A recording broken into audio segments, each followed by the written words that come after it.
Estamos en tiempo de Adviento. Bienvenidos. Os invitamos en este tiempo fuerte para preparar la Navidad, a hacer un retiro, es decir, a confrontar nuestras vidas con la palabra de Dios. Dedicarle un tiempo a la relación personal directa, íntima con Dios, para desde ahí efectivamente prepararnos para que la Navidad sea algo más que fiesta exterior, sobre todo este año en que nos toca vivir tiempos difíciles, un poco de confinamiento. Aprovechemos el confinamiento también para rezar, para buscar en nuestro rincón más íntimo la presencia de Dios.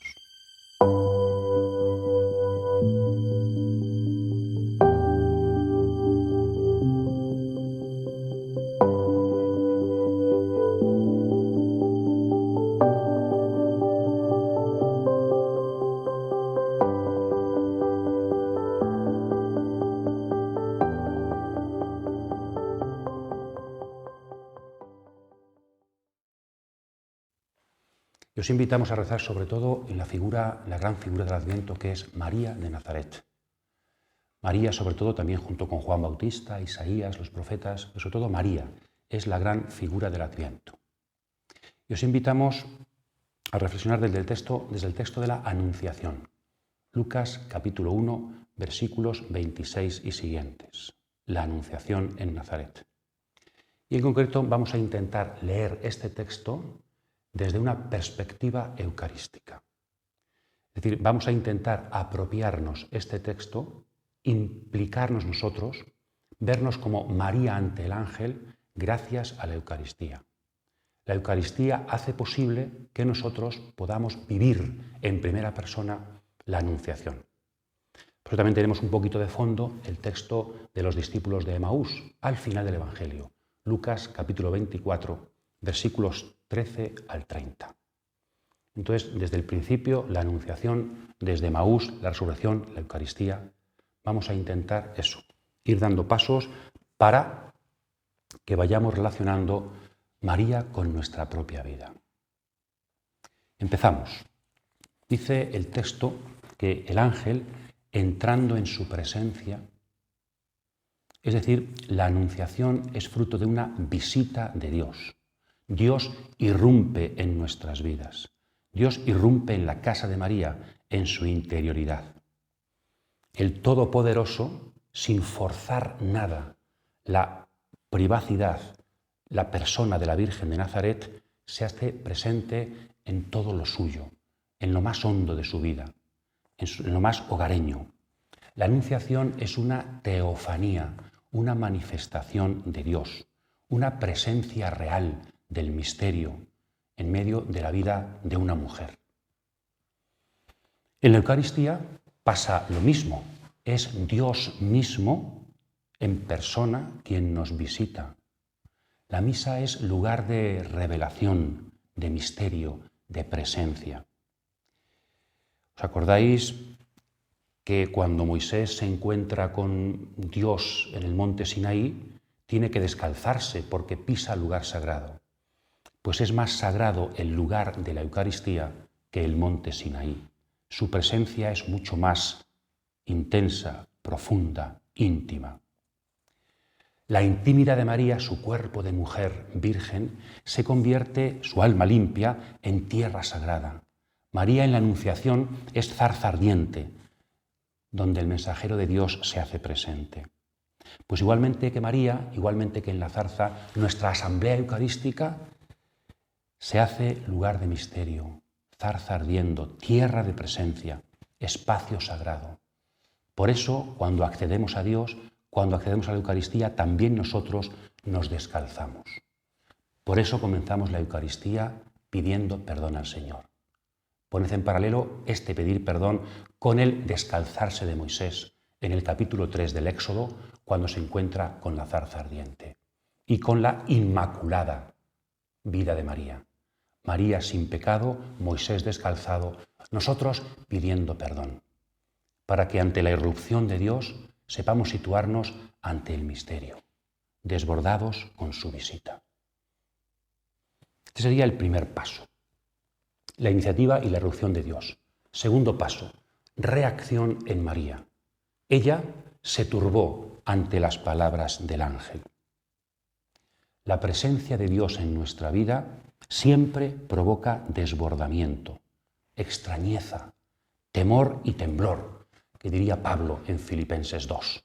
Actuad vuestra salvación con temor y temblor, porque es Dios el protagonista de vuestras vidas. Esa actitud, el Papa habla de ella como de asombro eucarístico. El Papa San Juan Pablo II y escribió una encíclica, Ecclesia de Eucaristía, para intentar fomentar en la Iglesia este asombro eucarístico, como María. Y es que sin misterio no hay asombro. Nos asombramos cuando algo nos desborda. A veces nuestras Eucaristías les falta misterio y por eso nosotros no tenemos esa actitud de asombro eucarístico. Quizá a veces hemos convertido nuestras liturgias, nuestras Eucaristías, en una catequesis explicativa donde se dicen muchas cosas y se interviene mucho, pero falta el misterio. O también puede haber mucho, por el lado contrario, mucho ritualismo pero poco misterio. Dios es belleza desbordante y por ello provoca asombro, atracción jubilosa, como en María. Y por eso el cristianismo, nuestra fe, es fruto de un asombro, de un estupor.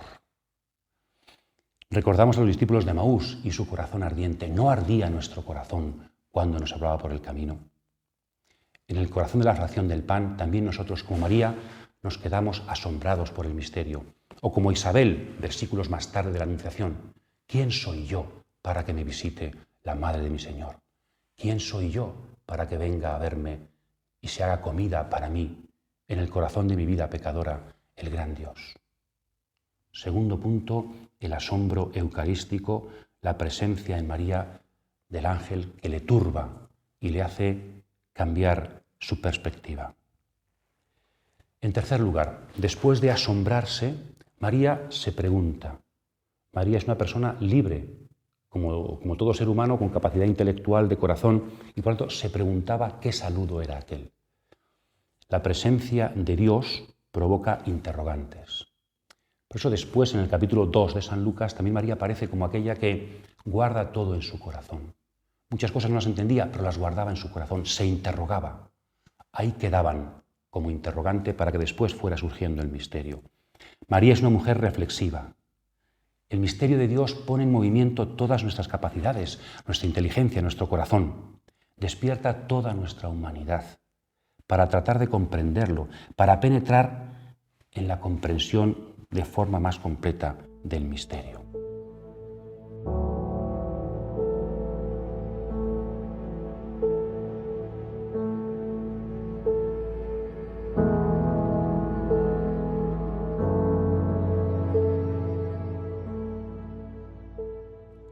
También en el misterio de la Eucaristía, dice San Pablo en 1 Corintios 11, versículo 29, dice, hay que discernir el cuerpo.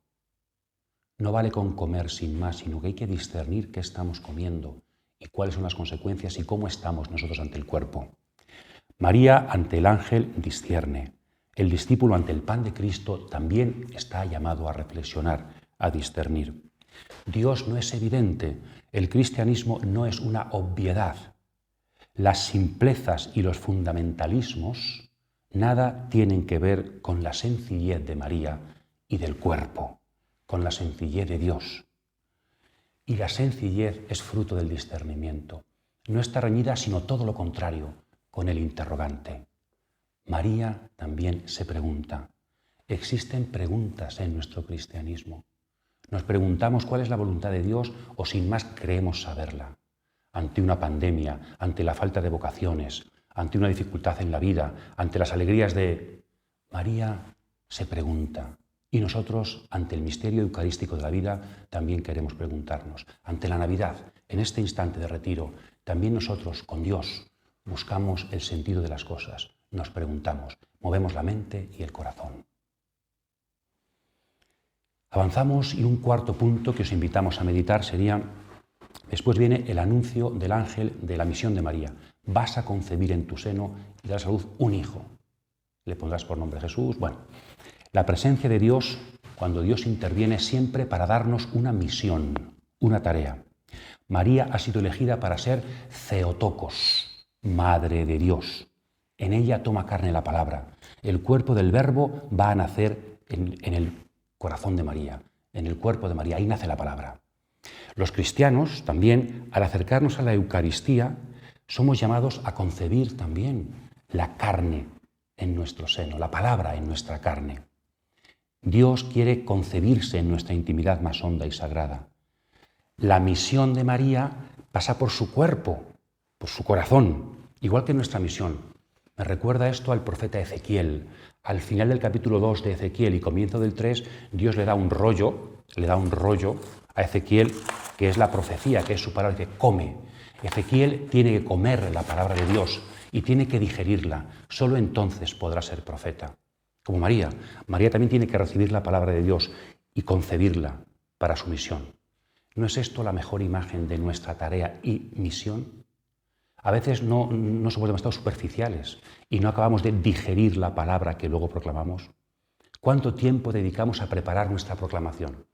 ¿Y cuánto tiempo dedicamos a digerir lo que luego hemos de proclamar? Lo importante no es preparar las estrategias para predicar. Lo importante es prepararnos por dentro, concebir en nuestro interior la propia palabra, como María.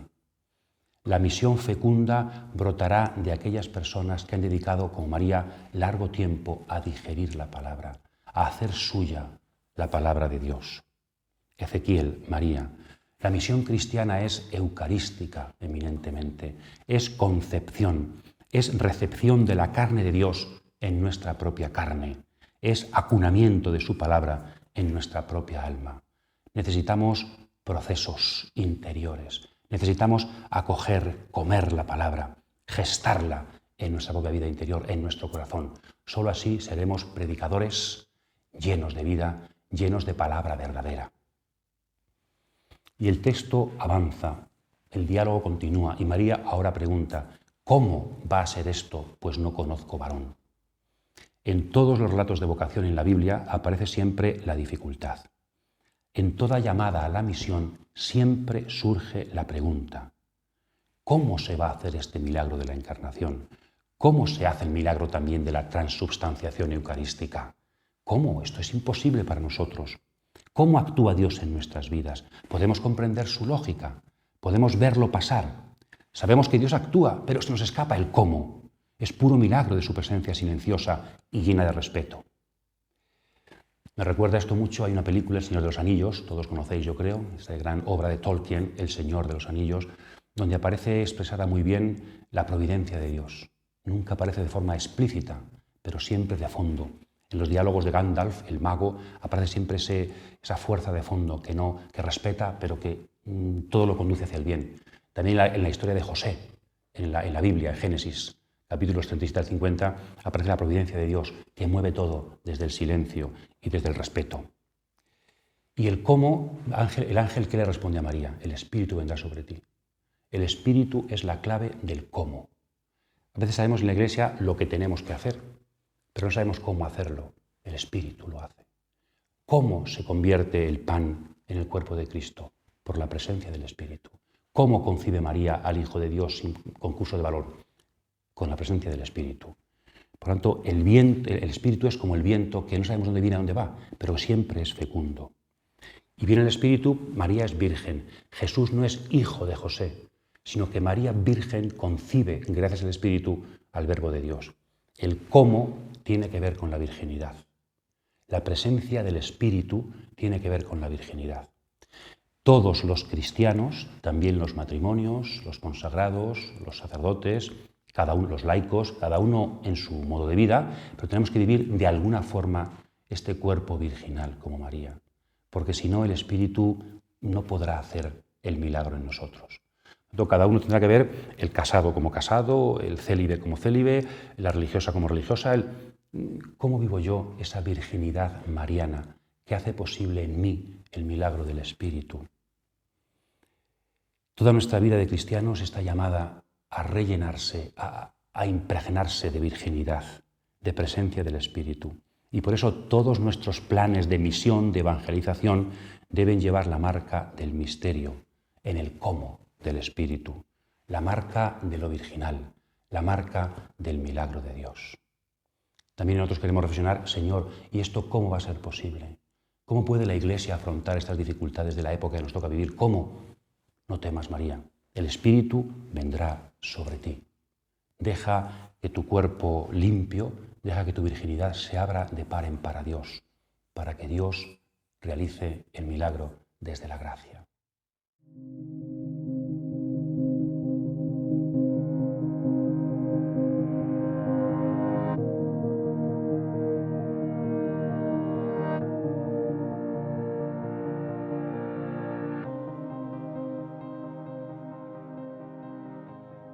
Seguimos avanzando y leyendo el texto de la Anunciación. El ángel sigue dialogando con María.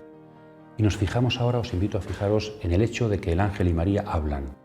Es decir, la encarnación de la palabra es fruto de un diálogo entre Dios y su criatura. Dios quiere dialogar con nosotros. Dios es sujeto, pero también nos trata como sujetos. Y por tanto, Él habla, yo hablo. Aprender a escuchar a Dios y aprender a hablarle a Dios. Ese es el misterio también de la encarnación. María fue aquella que supo conversar con su Creador. Pues también nosotros tenemos cada día más que ir aprendiendo a conversar, a saber escuchar a Dios como quien escucha a alguien que le importa y saber que Dios nos escucha y podemos hablarle desde el corazón. Nos podríamos preguntar si en nuestras Eucaristías hay diálogo. Es lo que sucede, Dios nos habla en la liturgia de la palabra y nosotros respondemos con la fe, con el credo, con las peticiones. Hay diálogo de verdad. Allí está Dios hablando con nosotros en cada Eucaristía. También en nuestra oración, ¿hay diálogo o solo hablo yo?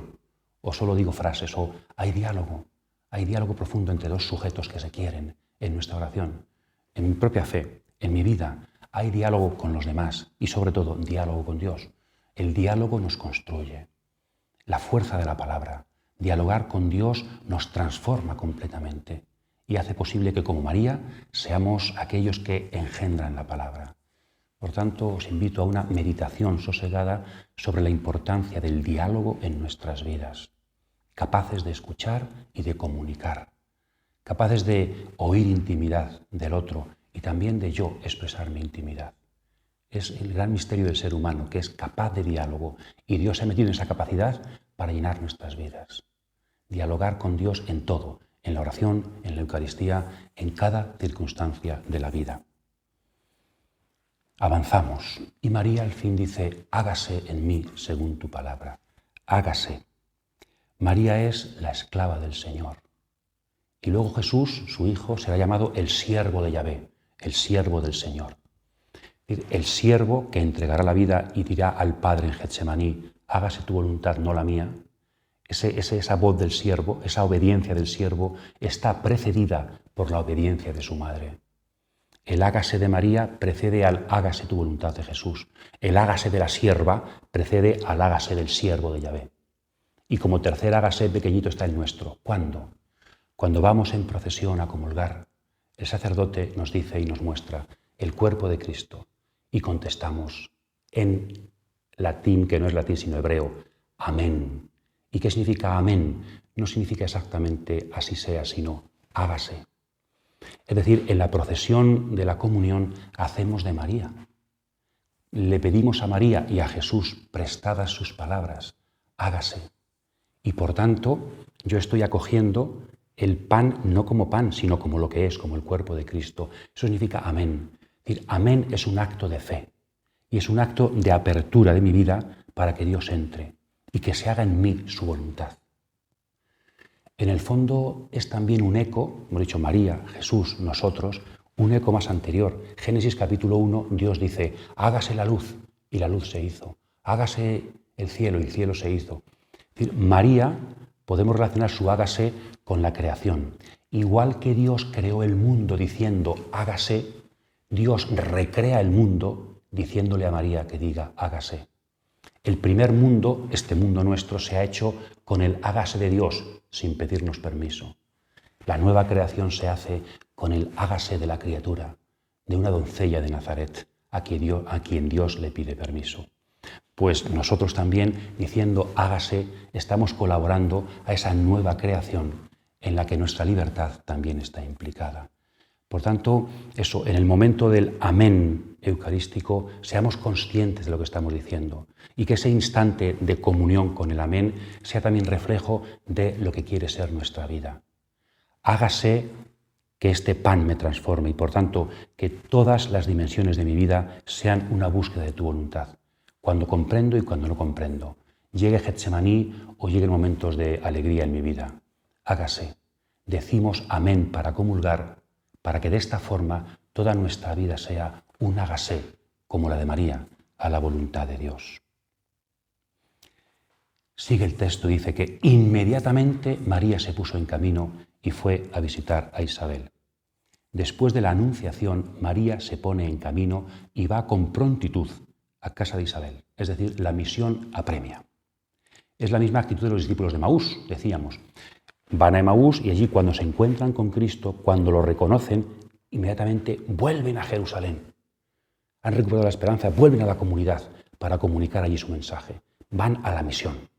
Pues igual nosotros, cuando acaba la Eucaristía, inmediatamente también vamos a Jerusalén, vamos a la casa de Isabel, vamos al mundo. Tenemos que tener prontitud para la misión. Así acaba la misa. Misa es una palabra latina que viene de misión. La misa termina en misión. Y como María, después de la Anunciación, vamos a visitar a Isabel, a toda prisa. Es decir, somos misioneros de la Eucaristía, misioneros desde la Eucaristía. Nos hemos encontrado con el misterio, con ese estupor que nos desborda y ahora queremos comunicarlo a los demás. Nuestras misas producen misión en nuestras vidas. Somos misioneros del misterio. Somos misioneros de esa acción de gracias en que nuestra vida consiste porque hemos descubierto el amor que Dios nos tiene. Con prontitud. Dejar las cosas para mañana significa falta de encuentro con el Creador. Dejar las cosas para luego significa que no acabamos de entender ese misterio eucarístico de nuestras vidas. La misa nos lleva al servicio. La comunión que hay en la comunidad se convierte en solidaridad, en comunión abierta hacia el mundo, hacia aquellos que nadie quiere, que nadie ama. La Eucaristía produce servicio. Acordaos de Juan 13, el lavatorio de pies en el corazón de la cena. Acordaos también Marcos 10:45. El Hijo del Hombre no ha venido a ser servido, sino a servir y a dar su vida en rescate por muchos. La Eucaristía conduce al servicio, igual que la Anunciación condujo a la visitación.